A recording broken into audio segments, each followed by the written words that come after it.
ഇന്ത്യയും ചൈനയും തമ്മിലുള്ള ബന്ധം കൂടുതൽ ദൃഢമാകുന്നു അല്ലെങ്കിൽ ശക്തമാകുന്നു എന്നതിൻ്റെ വാർത്തകളൊക്കെയാണ് ഇപ്പോൾ പുറത്തേക്ക് വരുന്നത്. അതായത് ഇന്ത്യൻ പ്രധാനമന്ത്രി നരേന്ദ്രമോദി ഷാങ്ഹായ് ഉച്ചകോടിയിൽ പങ്കെടുക്കാനായിട്ട് ചൈനയിലേക്ക് ചെല്ലുന്നു. അവിടുത്തെ ഔദ്യോഗിക മാധ്യമമായ ഗ്ലോബൽ ടൈംസ് മോദിയെ പുകഴ്ത്തി ഇന്ത്യയെ അഭിനന്ദിച്ചുകൊണ്ടൊക്കെ ലേഖനം എഴുതുന്നു. അതായത് അമേരിക്കൻ പ്രസിഡൻ്റായ ഡൊണാൾഡ് ട്രംപ് ഇന്ത്യക്ക് മേൽ വലിയ തീരുവകളൊക്കെ ചുമത്തുന്നു. ഇതിനെയൊക്കെ അതിജീവിച്ചുകൊണ്ട് നമ്മൾ മുന്നേറുന്നു എന്നാണ് പറയുന്നത്. പക്ഷേ ചൈന എന്ന് പറയുന്ന രാജ്യത്തെ പൂർണ്ണമായും വിശ്വസിക്കാൻ സാധിക്കുമോ എന്നാണ് നയതന്ത്ര മേഖലയുമായി ബന്ധപ്പെട്ട പ്രതിരോധ മേഖലയുമായി ബന്ധപ്പെട്ട വിദഗ്ധരൊക്കെ ചോദിക്കുന്ന ഒരു ക്വസ്റ്റ്യൻ. കാരണം എന്താണെന്ന് വെച്ചാൽ 1962 ഇന്ത്യ ചൈന യുദ്ധം എന്ന് പറയുന്നത് ഇന്ത്യക്ക് വലിയ തിരിച്ചടികൾ ഉണ്ടായതാണ്. അതുപോലെ തന്നെ 2020 ഗാൽവാൻ സംഘർഷം. ഈ സംഘർഷത്തിന് ശേഷമാണ് ഇരു രാജ്യങ്ങളിലെയും സൈന്യം അതിർത്തികളിൽ നിന്ന് പിൻവാങ്ങിയത്. ഇപ്പം അതിർത്തിയിൽ അങ്ങനെ ഭീഷണിപ്പെടുത്തുന്ന രീതിയിൽ സൈന്യത്തിൻ്റെ സാന്നിധ്യമില്ല. പക്ഷേ ഈ സംഘർഷഭരിതമായ മേഖലകളിലൊക്കെ തന്നെ യഥാർത്ഥ നിയന്ത്രണ രേഖയിലടക്കം ഇപ്പോഴും ചില സംഘർഷ സാധ്യതകളൊക്കെ നിലനിൽക്കുന്നു എന്ന് പറയുന്നുണ്ട്. എങ്കിലും അതിന് വലിയ കാര്യമൊന്നും കൊടുക്കുന്നില്ല. ചൈന നമുക്കെതിരെ മുത്തുമാല എന്ന് പറയുന്ന തന്ത്രമാണ് ഉപയോഗിച്ചുകൊണ്ടിരുന്നത്. അതായത് മുത്തുമാല തന്ത്രം എന്ന് പറയുന്നത് ഇന്ത്യയും ചൈനയും തമ്മിലുള്ള അതിർത്തി മേഖലകളിൽ ഈ ചൈനയുടെ ചില ആർമി അല്ലെ ചൈനയ്ക്ക് താല്പര്യമുള്ള ചൈനയ്ക്ക് സ്വാധീനമുള്ള കുറേ മേഖലകൾ എടുക്കും. എന്നിട്ട് അവിടെ ഒരു സ്വാധീന കേന്ദ്രം ഉണ്ടാക്കും. ഈ കേന്ദ്രത്തിൽ നിന്ന് ചൈനീസ് ആർമി അതുപോലെ തന്നെ ചൈനീസ് വംശജരൊക്കെ തന്നെ ഇന്ത്യക്ക് മേൽ സമ്മർദ്ദം ചെലുത്തും. അങ്ങനെ ഇന്ത്യയെ വരിഞ്ഞു മുറുക്കുക, ഇതാണ് ഈ തന്ത്രം. പക്ഷേ കാലക്രമേണ നമ്മളിത് തിരിച്ചറിയുകയും ബദൽ മാർഗങ്ങളൊക്കെ അവലംബിക്കുകയും ചെയ്തു. ഇപ്പോൾ ഇത്തരത്തിലുള്ളൊരു നീക്കം നടത്തുന്നില്ല. പക്ഷേ ഇന്ത്യയെ അഭിനന്ദിച്ചുകൊണ്ടൊക്കെ പോയ ഗ്ലോബൽ ടൈംസ് പെട്ടെന്ന് ഇന്ത്യക്കെതിരായിട്ടും ചില നിലപാടുകൾ സ്വീകരിക്കുന്നു. അതിൻ്റെ കാരണം ഫിലിപ്പൈൻസ് പ്രസിഡന്റ് ഇന്ത്യയിൽ സന്ദർശനം നടത്താനെത്തി. അതായത് ഫെർഡിനാൻഡ് മാർക്കോസ് ജൂനിയർ ഡൽഹിയിലെത്തിയ സമയത്ത് തന്നെ ഇന്ത്യയുടെ 3 യുദ്ധക്കപ്പലുകൾ ഫിലിപ്പൈൻസിലെ യുദ്ധക്കപ്പലുകളുമായിട്ട് ചേർന്ന് ഒരു സംയുക്ത നാവിക അഭ്യാസ പ്രകടനം നടത്തി. അത് ചൈനീസ് മേഖലയിലാണ് ഈ നടത്തിയത്.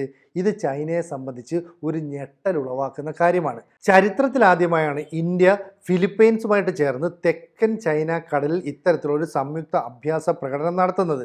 ശരിക്കും പറഞ്ഞാൽ അവരുടെ പ്രസിഡൻ്റായ ഫെർഡിനാൻഡ് മാർക്കോസ് ജൂനിയർ ഇവിടെ വന്നപ്പോൾ പറഞ്ഞത്, ഞങ്ങൾ തൈവാനെ എല്ലായ്പ്പോഴും പിന്തുണയ്ക്കുന്ന രാജ്യമാണ്. അതായത് ചൈനയുമായിട്ട് ഏതെങ്കിലും തരത്തിലുള്ള യുദ്ധസമാനമായ സാഹചര്യം ഉണ്ടായാൽ ഞങ്ങൾ തൈവാനൊപ്പം നിൽക്കും. ഇത് മാർക്കോസ് ഒരു അഭിമുഖത്തിൽ പറഞ്ഞതോടുകൂടി ചൈന പ്രകോപിതരായി. എന്നതിന് ശേഷമാണ് ഗ്ലോബൽ ടൈംസിൽ ചില വാർത്തകൾ ചില ലേഖനങ്ങളൊക്കെ വരുന്നത്. അതായത് ചൈന പാകിസ്ഥാൻ ബന്ധത്തിൽ വിള്ളലുകൾ ഉണ്ടാക്കാൻ അതുപോലെ തൈവാൻ കടലിടുക്കിൽ സംഘർഷം ഉണ്ടാക്കാൻ ആരൊക്കെയോ ശ്രമിക്കുന്നുണ്ട്.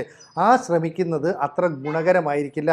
ചൈനയെ പ്രകോപിപ്പിക്കുന്നതിൻ്റെ റിസൾട്ട് നല്ലതാവില്ല എന്നൊക്കെ തന്നെ ഗ്ലോബൽ ടൈംസിൽ പറയുന്നു. ഇത് പറയുമ്പോൾ തന്നെയാണ് എസ് ജയശങ്കർ ഈ ഷാങ്ഹായ് ഉച്ചകോടിയുമായി ബന്ധപ്പെട്ട ചില മീറ്റിങ്ങിൽ പങ്കെടുക്കാൻ ചൈനയിലേക്ക് പോയിരുന്നു. അന്ന് ഈ വ്യാളിയും ആനയും തമ്മിൽ നൃത്തം വെക്കേണ്ടതിൻ്റെ ഒരു ആവശ്യകതയെക്കുറിച്ച് ചൈനീസ് അംബാസഡറായ ഷൂ ഫെങ്സോങ് തന്നെ പറയുകയും ചെയ്തു.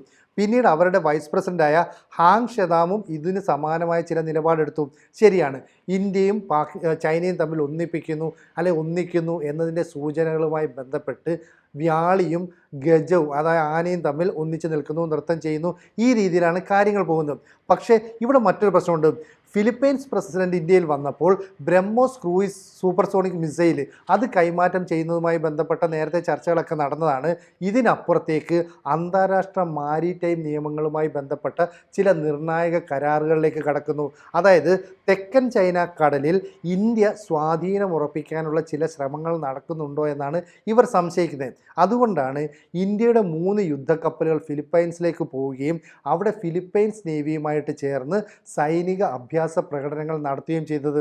എന്ന് പറഞ്ഞാൽ ഈ സംഭവം നടക്കുമ്പോൾ ഏതാണ്ട് 25 നോട്ടിക്കൽ മൈൽ അകലെയായിട്ട് ചൈനീസ് കപ്പലുകൾ ഈ അഭ്യാസ പ്രകടനങ്ങൾ നിരീക്ഷിച്ചുകൊണ്ട് ഇവരെ ഫോളോ ചെയ്യുന്നുണ്ടായിരുന്നു.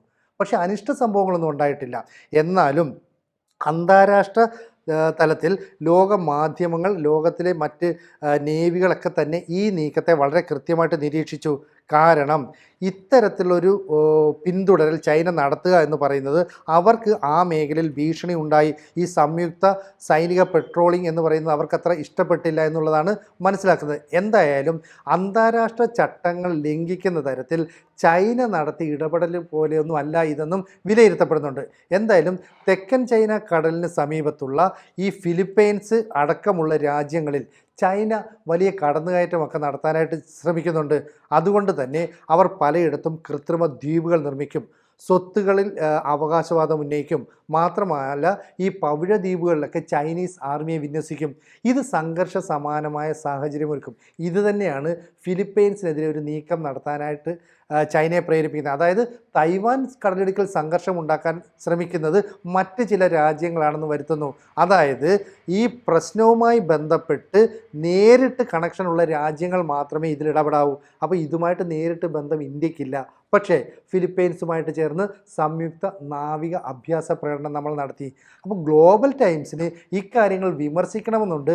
പക്ഷേ നേരിട്ട് അങ്ങനെ വന്നു കഴിഞ്ഞാൽ ഇന്ത്യൻ പ്രധാനമന്ത്രി നരേന്ദ്രമോദി എടുക്കുന്ന ഒരു തീരുമാനം ചിലപ്പോൾ ചൈനയെ ഞെട്ടിച്ചേക്കാം. കാരണം വ്ളാഡിമിർ പുടിനും നരേന്ദ്രമോദിയും തമ്മിലുള്ള ബന്ധം കൂടുതൽ ശക്തമാകുകയും ഇരുവരും ഒന്നിച്ച് ഇന്ത്യയിൽ വന്നതിന് ശേഷം ഈ ഷാങ്ഹായ് ഉച്ചകോടിയിൽ പങ്കെടുക്കാൻ ചൈനയിലേക്ക് പോകും എന്നതിൻ്റെ വാർത്തകളുമൊക്കെ പുറത്തു വരുന്നുണ്ട്.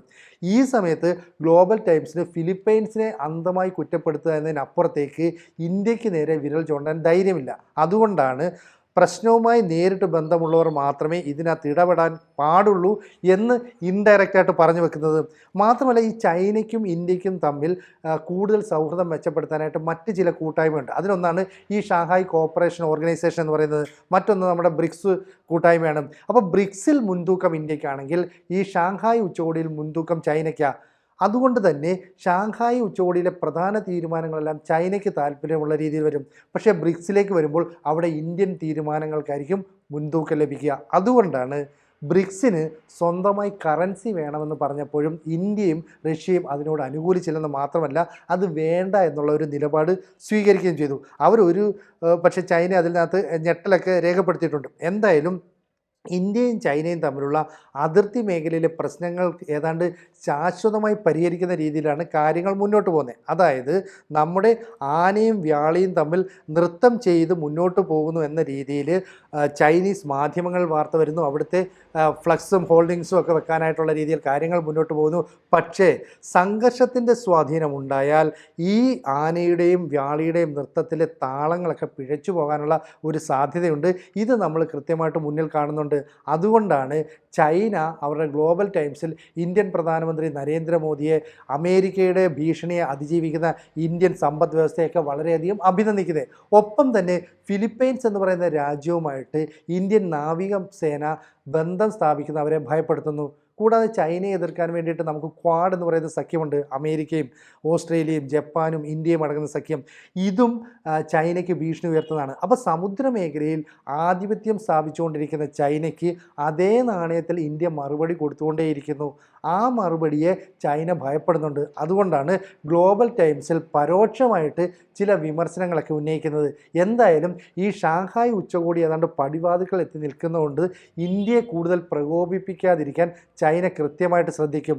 എന്നിരുന്നാലും ഇരു രാജ്യങ്ങളിലെ അതിർത്തികളിൽ സംഘർഷാവസ്ഥ എപ്പോൾ വേണമെങ്കിലും ഉണ്ടാകാം. അതായത് ഹിമവാന്റെ മടിത്തട്ടിലൊരു പ്രശ്നം ഉണ്ടാവുകയാണെങ്കിൽ, അതുപോലെ തന്നെ ഇന്ത്യ ചൈന ബോർഡറിൽ ചെറിയ ചെറിയ സംഘർഷങ്ങൾ ഉണ്ടാവുകയാണെങ്കിൽ ഈ പഴയ സൗഹൃദമൊക്കെ അങ്ങ് മാറും. മാത്രമല്ല അവിടെ ഇരു രാജ്യങ്ങളും തമ്മിൽ ശത്രുതാ മനോഭാവത്തോടെ മുഖാമുഖം കാണുന്ന അവസ്ഥയും ഉണ്ടാകും. അതൊന്നും ഉണ്ടാകരുതേ. കൂടുതൽ നല്ല ബന്ധം ശക്തമായിട്ട് വരട്ടെ എന്നാണ് ലോകമെമ്പാടുമുള്ള ഇന്ത്യയെ സ്നേഹിക്കുന്ന ചൈനയെ സ്നേഹിക്കുന്ന ആളുകളൊക്കെ പ്രതീക്ഷിക്കുന്നത്. അത്തരമൊരു നീക്കം ഈ ഷാങ്ഹായ് ഉച്ചകോടി അവസാനിക്കുന്നതോടെ ഉണ്ടാകുമെന്നും നമുക്ക് പ്രതീക്ഷിക്കാം.